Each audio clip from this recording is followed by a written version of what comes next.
So let me switch gears a little bit, and you asked in the very beginning, what is new? Okay, Yeah. What and is new? what I said was, it's just like your phone. You're using it for everything but talking, right? You're buying music on it. You're listening to you, blah blah blah. Okay, well, what is one of the biggest problems we've had in the overall insurance industry in the recent past is long-term care insurance. Okay, Mm-hmm. oh my gosh, the baby boomers are getting older and things are starting to happen. Things are starting to fall off, as the Right. expression goes, right? Well, with long term care insurance, you can't really measure actuarially, mathematically, price that policy because every year we get older, we need more help, and costs go up, and you don't know how fast medical costs are going to go up. And so, what do? They, being the insurance companies, come back to you and say, hey, you know what? We got to raise our rates this year. What? I thought this was a contractual policy. No, it's not. Read the fine print. And so they're either going to raise the rate or you don't want to change your rate, then we're going to lower your benefits. Neither one Mm-hmm. of them is pretty, okay? So where do you go where you don't have that nonsense? A hybrid life insurance policy. Huh? Okay. Wait a minute, So Bill. what? Life insurance for long-term care? What are you Yeah, talking about, Bill? exactly, right? So let's talk about how this works. Let's say we buy a life insurance policy for $500,000 survivor benefit. If I never use any long-term care, my beneficiary gets the survivor's benefit.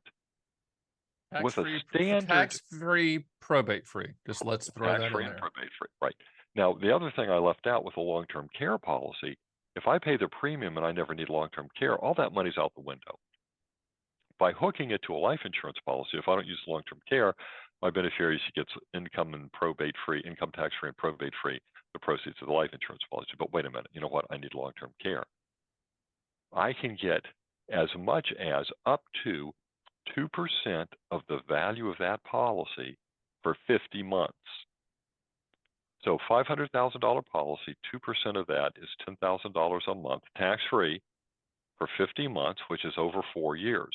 Statistically, people last what, 3 years When you can't do long-term two of the care? 6 daily functions of life, I think it's the Right. the average is 3 and the maximum 7, which means you're gonna die Right. in 5, which, oh, ironically, they price it right there. There you go. And so what happens is you get that 2% for 50 months tax-free. Oh, wait a second. You don't need the whole 2%. You don't need the whole 2,000. You can take less, okay? And then that just, makes it last longer, right? So if you take 6% instead of 10%, you get the idea. Instead of last 48 months, it'll last longer. Anyway, and so if we take that, it's a fixed premium, a fixed cost. They can't raise the rate on you if you buy the right policy.